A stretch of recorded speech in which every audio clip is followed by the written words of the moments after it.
Hey guys, Abner Miranda here. Welcome out to the range. Today I'm going to be taking you out on the Overland course, which is part of the PDW intensive that I offer. And I wanted to show you guys some of what I'm going to ask you. You're not required to do this, but I'm going to ask you to do for yourself, which is bring your chest rig, bring your backpack, make sure it's actually loaded up with the stuff that you think you want to have with you when you're out and about. And cue the wind. It's March in Tennessee. This is go fly kite weather. It's cold. Yesterday it was like 80 degrees out here, and now it's like maybe 40 something. And the humidity is redonkulous, which is why I'm wearing all this stuff. I'm wearing 2 layers right now to try to stay warm. But anyways, I wanted to show you guys something. Here's a little snippet from some of what we do in the PDW intensive. To show you guys how to work with your setup in a manner that keeps you from ever putting anything down. Here's a basic thing. My vehicle, which is right here, is now locked. I'm going to be heading up into the hills, and I'm taking you guys with me with this camera. And what I want to show you real quick is when you go to get in and out of different things, you want to do it in a manner that you're not setting things down. Because whether it be in the woods or whether it just be in the urban environment, if you're setting things down and then something breaks and you start moving, oh, whoops, you just left something. So here's how you do this. Whether it be a little PDW like this or a rifle or whatever, hand goes out or arm goes out of the sling, and now the weapon is on your neck. The backpack is able now to come completely off, and in this case I'm storing my vehicle keys here in the top where it is impossible for them to fall out, and then my water bottle, wrong pocket.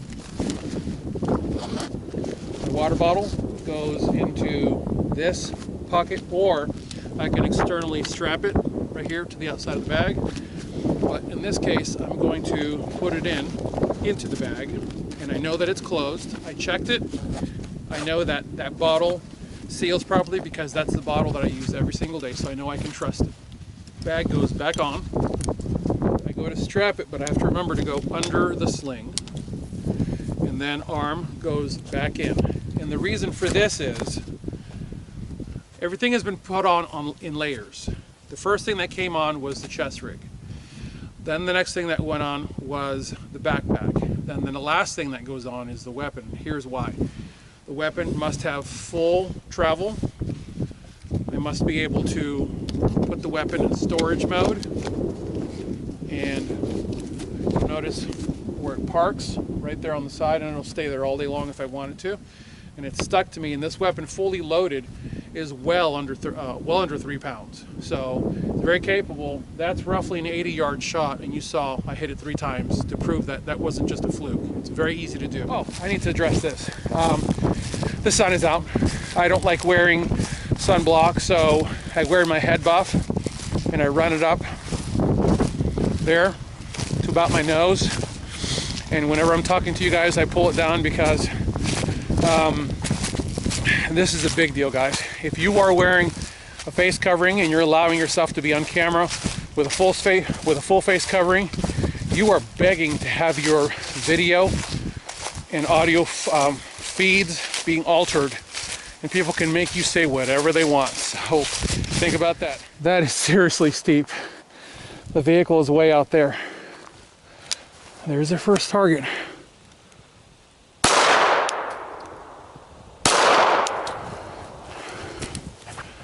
All right, why am I missing? There it is. At least 2. When you come out to the PDW intensive and the carbine intensive, we run this course. And I'm also thinking about making a modified version of this for the handgun. And actually, I am, because I already figured out how I'm going to do it. But this is a crucial bit of training because there's a lot of ground that has to be covered, and it gets your respirations and your heart rate up, and it decently simulates the gunfight. The next one is right there.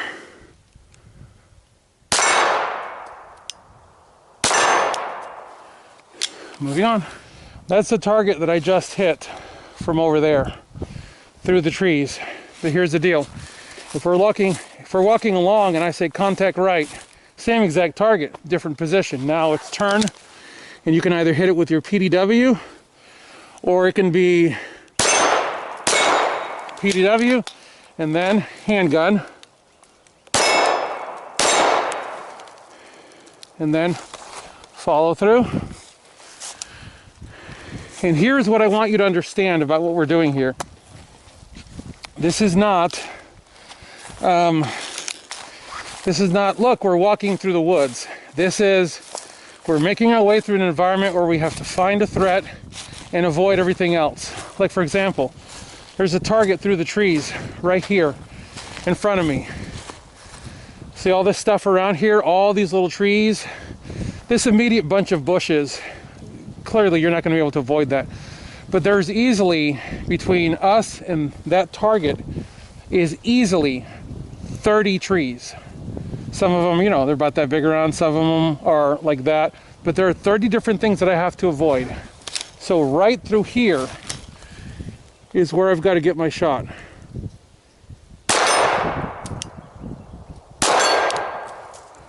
Boom. And you can see I cut a branch off, whoop-de-doo. This bush is not part of the play, but all the other trees down there are. I have to avoid hitting them. That's the point of this exercise. Once again, position now changes. That's the target we engaged from over there. But now it's here. But now look what else we got going on. Now we got another bad guy right there. Well, that guy is more facing us, and that guy's facing away from us. So who's the first guy that I have to hit? That guy. But what else do I have to avoid? All these trees are people. Remember, this is not a walk through the woods. These are all people that I have to avoid. This is the melee of an active killer. This is the environment in which I'm working. So I got to figure out, once again, that clump of thin branches, that's not part of it. Each one of these little trees, that's part of it. So I have to avoid hitting these trees. So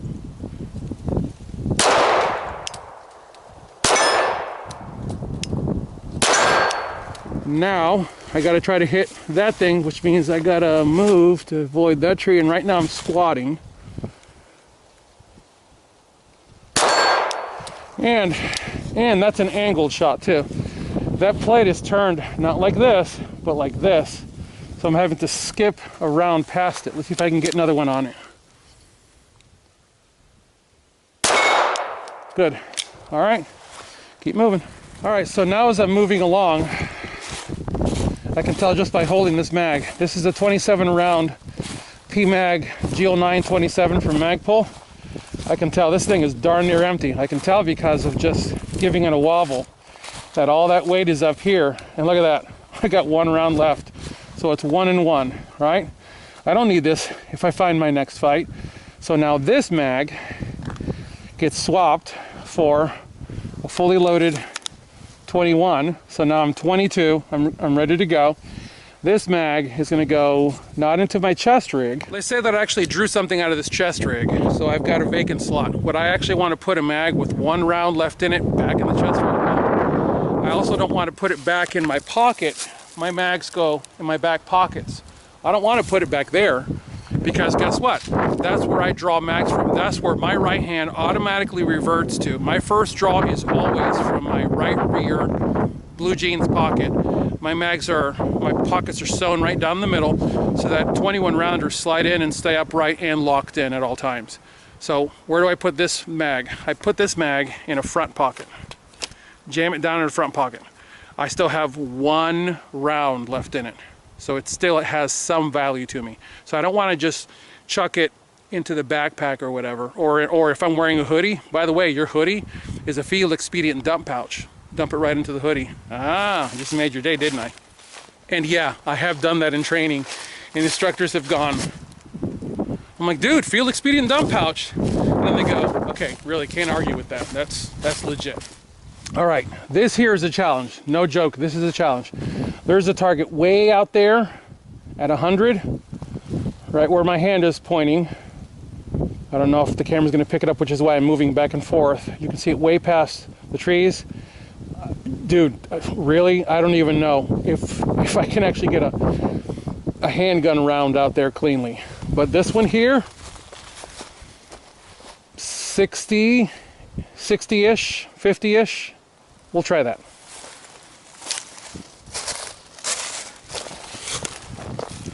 Elbow on the tree. And now I've got this tree right here. I can't work with that. That's a person. I got to avoid hitting him. So I can try to freehand it. So now here it's elbows against the chest wall.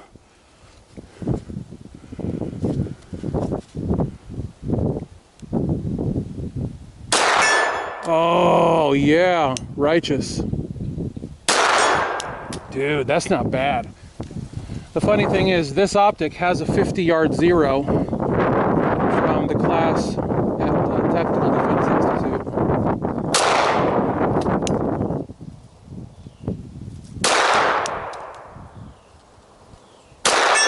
There we go. So, yeah, you know, that is roughly a 6 by 11. Actually, no, I'm sorry. That's 5-ish by 11 because the top little portion is painted black because I only want shots on the white because the hardware is at the top.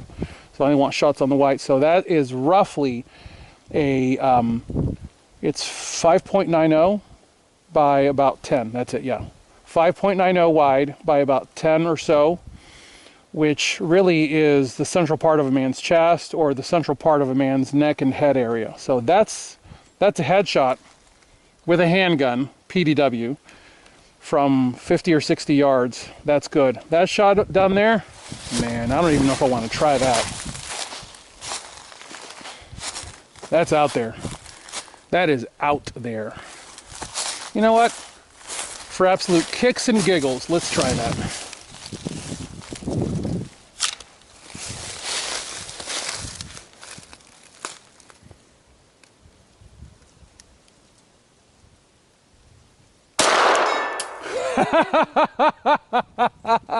Ain't no way I could do that again. Hang on.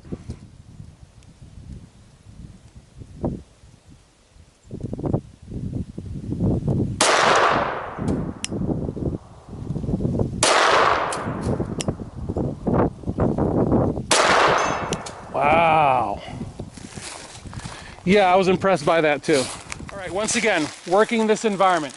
This is not woods. This is a bunch of people that I'm not supposed to be hitting. And target down there that we've been working on, right? That's the close one. The far one is, well, it's way out. It's way out there. I'm not even going to bother. It's way out there. So this one, from this freestanding position, is now even further than it was from over there because that was more of a linear shot. Now this is a side angle on it. And once again, you could work this.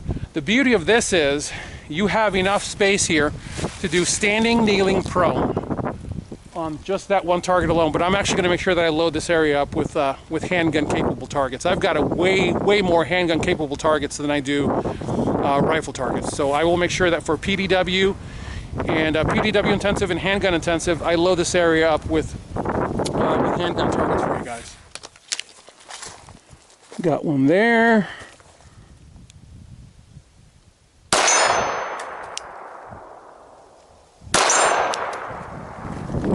Got one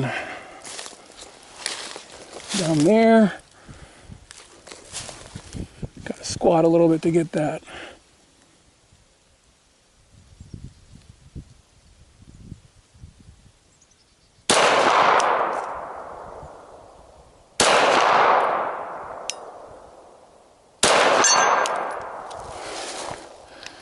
It's a constant fight with your holdovers or hold unders. If you're at an elevated position, then it's like a hold under. If you're at a level position, it's a hold over. That's the one we were just working from the tree, but now look, now it's in the open and you could actually work it again. So if I call out contact right there. I drew this mag from my left side, but because I primarily draw from my right side, I'm actually going to place this full mag back into the right pocket on the back of my jeans, because I know that that's where my support hand always defaults to for reloads. So you're always wanting to consolidate ammunition. Here's why that's so important. We load faster from the belt line than we do from a chest rig. It's just the mechanics of the way the arm works. It's easier to go here than it is to go here. So whenever possible, you always want to be consolidating ammunition down. That's why you'll see me in rifle classes, I will pull a mag out of my chest rig and I'll consolidate it right down to my belt. Might as well smack that again. Beautiful. Picking up casings has become like a thing for me. Alright, once again, yep, I can already tell that mag is getting there, so now it's mag swap time. It's push, pull, store, and keep rocking. And now it's mag from my chest rig down to my jeans. One of the many things that you're going to find when you come out to handgun intensive, carbine intensive, or PDW intensive is you're going to find out that moving through the Overland course with a purpose is exhausting, is mentally exhausting. Because it's one thing to stand in a veil slot in range and go pew, pew, pew, pew, pew, pew, pew, pew, pew. Okay, let's go have a beer. And it's another thing to come out for just an entire day. Multi-day classes, guys, multi-day classes are mentally draining. I've done 65 of them. I have now applied a process to it. Day one, I know I'm going to be absolutely shredded. Emotionally shredded, mentally, physically shredded. And when I say emotionally and mentally, there's a reason I actually included both those words. Emotionally shredded, mentally shredded, and physically shredded. Because your emotions vacillate based on what your blood sugar is doing. So that day one of class, understand your brain is going to suck it all in. And you're going to go back to the hotel and you're going to go, why am I here? I miss my wife, I miss my kids, any number of things. Even if you're having fun, you're still going to feel that way at the end of the day. Which is the reason that I want to give one-day classes. It gives people the ability to come in, get what they need, and head back home, because some of you just don't have that kind of time to invest in a long class. Hang on a second. That's going to be a long shot.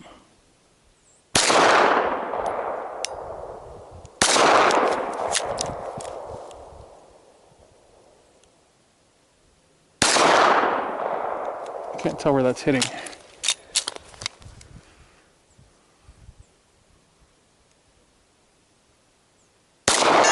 Yeah, that's it. Okay, yeah. It's an elevation issue.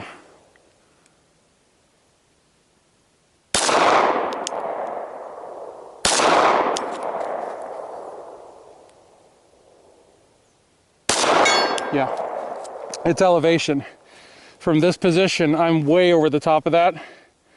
So I'm having to aim low to compensate for that flight pattern of the round. These are the things you learn when you do these classes. I don't think I've ever had to do an elevated shot at this distance, which has got to be 60 or 70 yards. Well, you guys can't tell because the video is 2D, is I'm on an incline, right? And the terrain slopes down. But between here and that target is a major drop off. It drops down and comes right back up again. So there's a lot of distance between me and that target right now. Anyways, as I was saying, when you come out to training, there's a lot of mental stress that's poured on you that is new. So I like to give you guys one-day classes, meaning I'm going to do my best to run one-day classes back to back. So you can choose to do a PDW intensive and a handgun intensive, or a carbine intensive and a PDW intensive, or whatever. And that way you can pick one or both. So you can do a 1 or a 2 day. And it just makes it easier on you, because I know some of you don't have the ammo, don't have the time. Guys, this is an equation that I've gotten good at, because I've been to so many training classes that I understand the pattern. So I'm trying to make this as easy as I can on you guys. Here's a good one to just test where your blaster is actually hitting. I'm aiming dead center in the white on the left.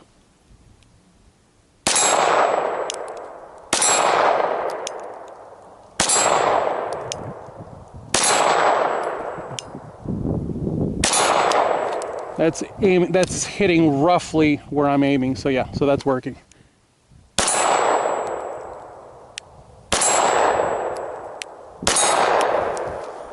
Whee!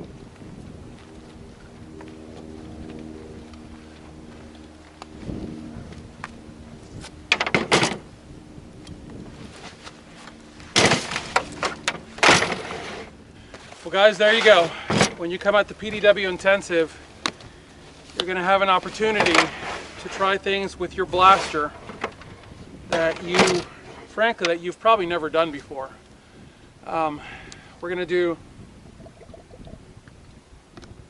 barrier shooting, different positions, the Overland course, which that was, for you guys, that was just a few minutes. That takes about 40-ish, well, it takes about 40 minutes just going through.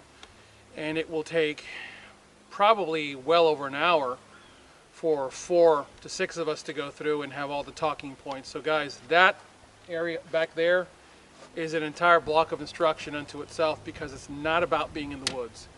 It's about finding that shot, standing, kneeling, prone, working around all those trees which are stand-ins for people. The things you're not supposed to be hitting. Or, well, you know what I mean. You know what I mean when I say that. This is a fun class. This takes elements from a lot of the different places that I've trained over the years.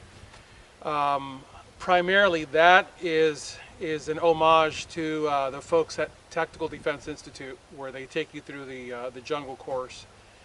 I've always wanted to reproduce that, and now I can. It's just a lot of fun, guys.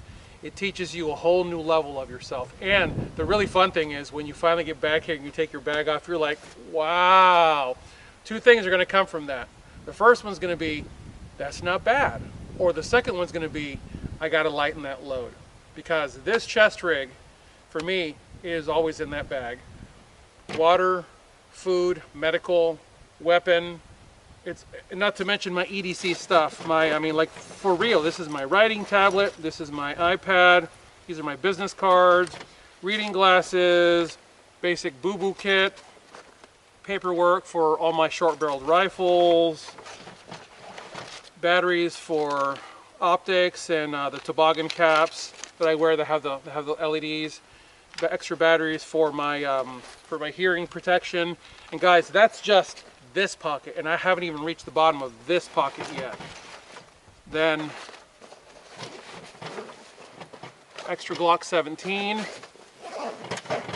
and that's not even the inside pocket. And then on the side, this side, I've got a heavy-duty one of those Leatherman mutt tools for working on firearms. That's there. Got a bunch of junk on the inside. I've got extra cash in here. I mean, this for real is my out-the-door everyday bag. And I wear it out here when I train, because I need to know that the stuff that I carry with me as essential is not going to wear me down. Because the first few times that I came out here and ran this, guys, I ran myself physically into the ground. Not to mention, I was dealing with some injuries back then. Law enforcement was hard on my body.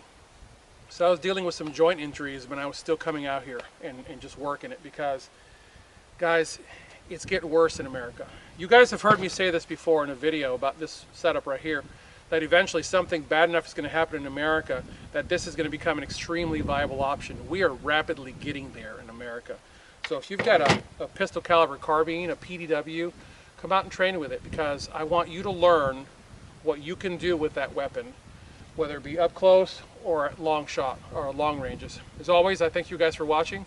God bless you all. Get those guns out and practice. Have a good one.